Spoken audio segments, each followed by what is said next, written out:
Good morning, good morning. It's Monday morning pause with Elizabeth Eleanor, and I hope you're well and had a beautiful, beautiful weekend.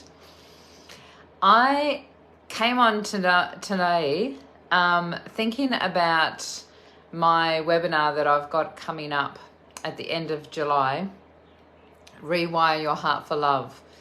And I've been contemplating relationships as this webinar, it's a free webinar. As this webinar is getting closer and closer, I've been going into that reflective space of looking, thinking about where I've been in relationships before. And I never felt safe in relationships. And it's not something that happened with my first relationship. It actually happened way back as a child, not feeling safe in my environment, in my family dynamics. And, I was the youngest child, and I was the only girl. And I just had this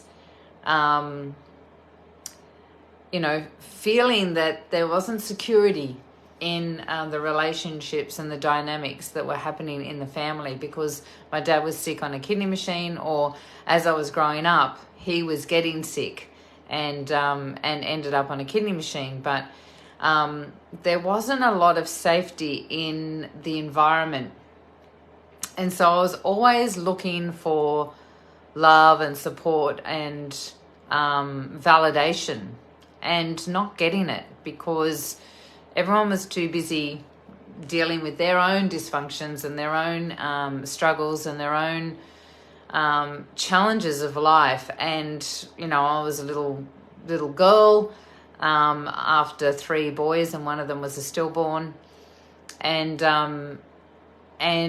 everyone was too busy trying to heal themselves or trying to find themselves. My brothers are 6 and 7 years older than me.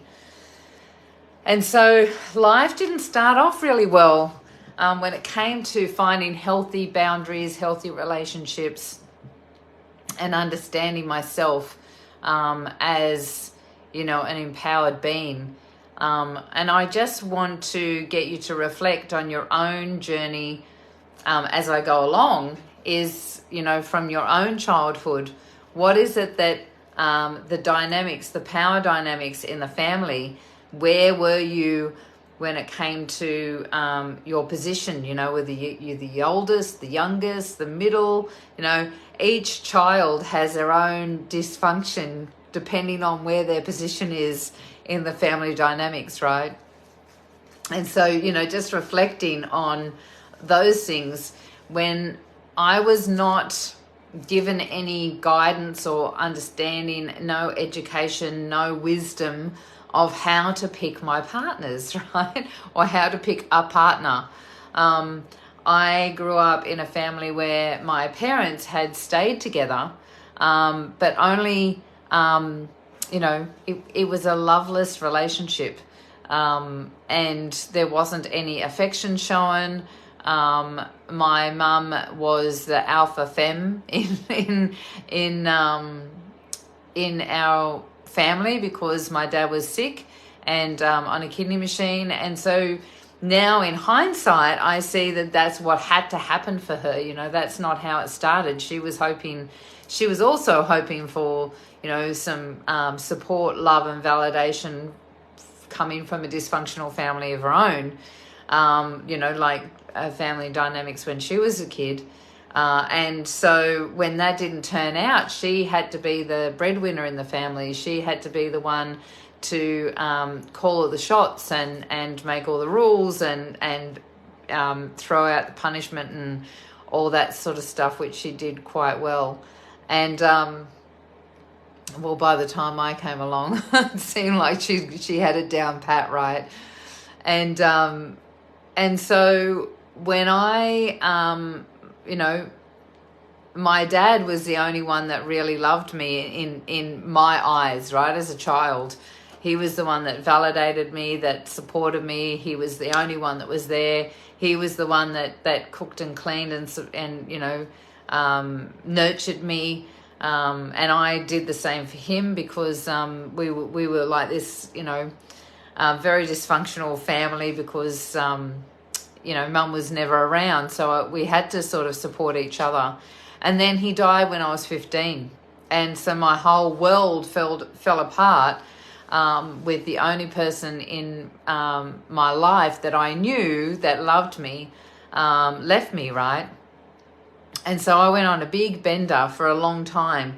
But through that process, I found myself, I was already in a powerless position. I was already, had been brought up in my family to look after the family, but from a place of being disempowered, being, doing what I was told, being manipulated by, my mum, my dad even, like Dad used to be always sick, right? And so you'd say, someone would ask him, how are you feeling today? And he'd say, oh, I'm feeling flat today. And, in hindsight, looking back and seeing that we all react to life to get our needs met, right? And so there was a lot of manipulation, unconscious and conscious manipulation. And then I went into a very manipulative, emotionally manipulative relationship. Very unconscious, wasn't something that either of us realized what was going on. I was desperately looking for someone to be strong and powerful for me, and he was desperately looking for someone to love and nurture him from his dysfunctional orientation from his childhood, right? And so it was a very hostile experience. It was a very we both ended up on drugs. We were both on drugs before we met, but socially, and then it just turned into way more than that, like a continuous everyday experience. And he turned into an alcoholic, and it was a really rocky road, because I didn't have the understanding of who I was inside and what I actually wanted to create in my life, and I didn't have the depth of confidence and empowerment within to set boundaries, to set limitations, to choose experiences. I didn't know that I was creating my reality at that time, and so we had a really, really rocky road, right? I'm sure that my story, you can be hearing yes in your own version of it, right? I think that when we're younger, we just, we're only limited in this knowing of what was in our past, whether it was conscious or unconscious. And then on top of that, we've got this inbuilt system within our genetics of emotional repetitive cycles, right? Like if anyone knows the study of epigenetics, they know that epigenetics is the study of above the genes. And so I'm just going to turn this heater over because it's burning my feet. And they're starting to recognize that it's not just disease that's physical disease that we carry on from generation to generation, but also traumas that are locked into our cellular memory as well. So all of us have been raised by dysfunctional people that were raised by dysfunctional people that were raised by dysfunctional people, right? We came onto the planet and started experiencing ourselves as limited, and then thinking that limitation is all that we are. That's all we are We are no more other than this being. But as the collective consciousness of the planet has started to evolve more or come back around, right? Because for a long time, the ancients knew our connection to source and our ability to be expansive and to access the wisdom and knowledge of our higher aspects, right? But yeah, it was a really rocky road, and going through that, being manipulated and coerced into experiences that I wouldn't have chosen for myself, because I didn't have a voice, right? I didn't feel safe. I didn't feel safe in my childhood, and so therefore I created those limitations in my relationship again, because that's all I knew. And it was an energetic thing as well, right? Until you can start owning who you are and start recognizing your internal strength, these are the things that you create in your life, to smack you in the face, right? To smack you in the face of wake up, wake up, wake up. And there's so many little tiny threads and tendrils of these beliefs and emotions and things that get in the way, that stop us from experiencing ourselves as an empowered being. But 10 years was a long time, and near the end of those 10 years was when I started having, I had my beautiful daughter. And there's nothing like having a child to wake you up and smack you in the face, right? And go, hey, this is not how you should be living. And it wasn't until I started having kids that and I think it was an innate motherly reaction, I've got something else other than myself to look after and take care of.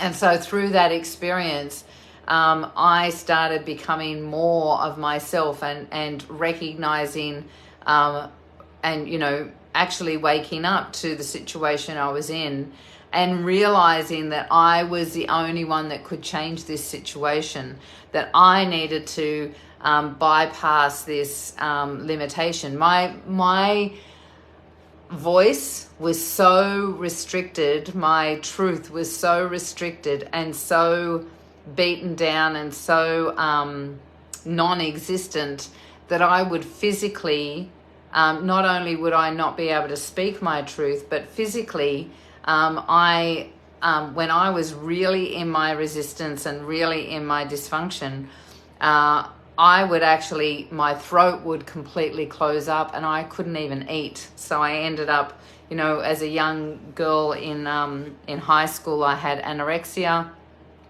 But then, that moved into just not being able to, too scared to say, I don't like this. I want something else for myself. Too scared to hold boundaries in case I was wrong. And, that what I was asking for was not going to be accepted or given as validated in any way, right? Too scared to live my own truth, right? And I see so many women in the same position, being stuck in situations of limitation and loveless relationships, not being able to hold their own boundaries, not being able to connect into their empowered being and to experience, this beautiful give and take of relationships. And so in some form or another, relationships have this give and take. And if you're living in a space of being disempowered, then you're constantly being manipulated by those around you, right? And you're manipulating yourself to stay in what you consider is some sort of safety zone, because even if it feels uncomfortable, it's a comfortable space. It's something that you've experienced before, right?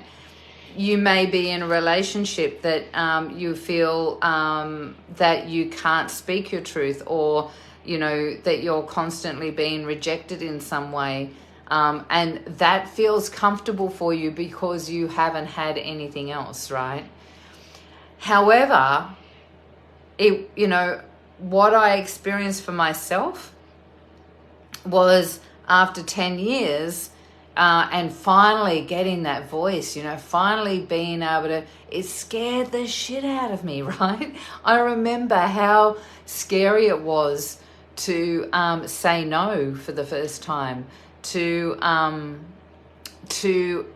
request that I didn't want to live this way, to start speaking up and getting rejected and getting manipulated in a way, living, in a narcissistic environment, not even knowing what that word was, like that word seems to become more popular these days than it was back then. And but living in an environment of being manipulated to think that what I thought was wrong, and so therefore that I was wrong, and that I needed to listen to people outside of myself, because what I was experiencing for myself was unsafe, like it being flipped, right? And it was a really scary process of finally listening to myself, finally accepting and allowing myself to go, no, this is what I'm choosing, and to leave for the first time, not knowing where I was heading, 2 kids in tow. It was one of the scariest things that I've ever done, right? And then I know a lot of women then have an experience of not being comfortable enough to stay by themselves. So what do? They go back into another relationship that's a similar experience, different face, same experience though, over and over and over again. But what I did was I was like, I need to sort myself out. I need to work out who I am. And I spent pretty much 10 years. I had a few crazy relationships and stuff in between, but not anything serious, for about 10 years. But still, and in those, it was really interesting. I watched myself. I ended up being the powerful person in those, not, Clayton's relationships, those ones that were, I never saw as a truly validating, experience, or something that I knew I was going to commit to, because I needed to find myself and experience myself as powerful, right? And so I was the one that manipulated. I was the one that would say, no, I don't want that, and I'd walk away, right? And I was the one that was on top of the situation, and because that felt safe for me, because that was the only way I could keep some sort of form of control in my life, because everything else didn't feel like I was able to control it, because I was still trying to work myself out, right? So again, then I found myself 10 years later in another relationship, and another narcissistic freaking relationship that, when you first start out, it's all rainbows and unicorns and everything's hunky-dory, as they say in Australia here, right?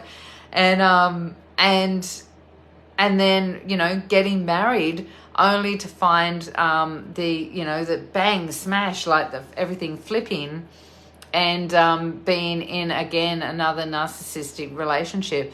But by this stage, I was starting to know myself a little bit more and was like, how did I freaking create this again? Like, what's going on internally for me to experience another controlling, manipulative, coercive,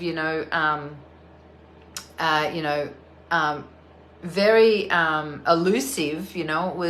It wasn't something that I was never physically beaten or it wasn't anything that was in your face. It was all very subtle. And here I was recognizing that there was other patterns. There was more to unlock and to understand in my heart. Why was I creating this again? And I stayed in that relationship because I knew until I worked it out, if I left, I was going to have another experience the same. So I want you to think about that. What's happening in your relationship? Are you in a place of feeling safe? Because it wasn't until I got that, and it wasn't until I recognized the things that I needed to rewire within my own heart, the things that I needed to clear out of my own frequency, the generational history that was embedded within my DNA that I needed to release and recode, so that I was in a place where I didn't need to be in a relationship, but I wanted one. I didn't need validation externally. I didn't need love from externally, because I was getting it. At the same time as I was understanding all of this around myself, I was seeing it in my love relationships with my beautiful friends, with my sisters, with beautiful men that were in my life that were just friends, right? I was noticing the strength of character, the powerful integrity that I was experiencing in these beautiful relationships. And so I was able to watch myself grow through that experience. And then, as most people know on Facebook, because it's, I threw it everywhere, I had that beautiful experience of meeting my soul partner on the beach. And, another limiting belief that we've all been told, it's a fairy tale, that, the whole thing of, romance doesn't really happen the way you see it in the movies. But actually, I created that. I met Tim on the beach, and it was really, really romantic. I just loved the way we met. I loved the way we courted, because I didn't let him in straight away, how our friendship grew through the process. It was a very, very different start even to all the sort of relationships I'd had before. And so the dynamics and everything that has happened in our relationship is so different to every other relationship I've had, because my body, my system, my frequency is changed. I have created a new type of resonance. And so, the relationship now that I have, and the safety that I feel, the ability to be extremely vulnerable, letting him know all my vulnerability, all my fears, all my insecurities, letting him see me in my most vulnerable state, and feeling completely safe in that, and him doing that with me as well. It's the constant speaking truth and refining that, and being able to have that wholesome communication between the two of us of where we're heading, where we've been, what our history is, all of it, the warts and all coming out, and having no judgment of each other, feeling the security and the freedom and the unconditional, expression of each other, and knowing that this is a continuous process that we're going to be going through, and being able to recognize that we're growing together through this process, and allowing when things come up, how do you hold that frequency if you've still got old baggage, about yourself and, your old relationships or whatever, in your frequency as well. So that's one of the reasons why I'm redoing the free webinar that I've got this weekend. Not this weekend. I think it's on the 27th of July. I do this every single time. It's called Rewire Your Heart for Love. If you're interested and want to find out a little bit about how to clear some of those frequencies so you can really step into owning your own sovereignty, finding that vibration so that you can then find that as a match out there in your world with other relationships, whether that be a love relationship or whether that be in your friendships, in your work colleagues, in all of your relationships. As humans, that's what we're doing, right? We're relating and we're understanding ourselves through our relationships with others. So if you're interested and want to find out more, just put yes please in the comments. It was really well received last time. I actually was not going to do it again for another year, and then I decided that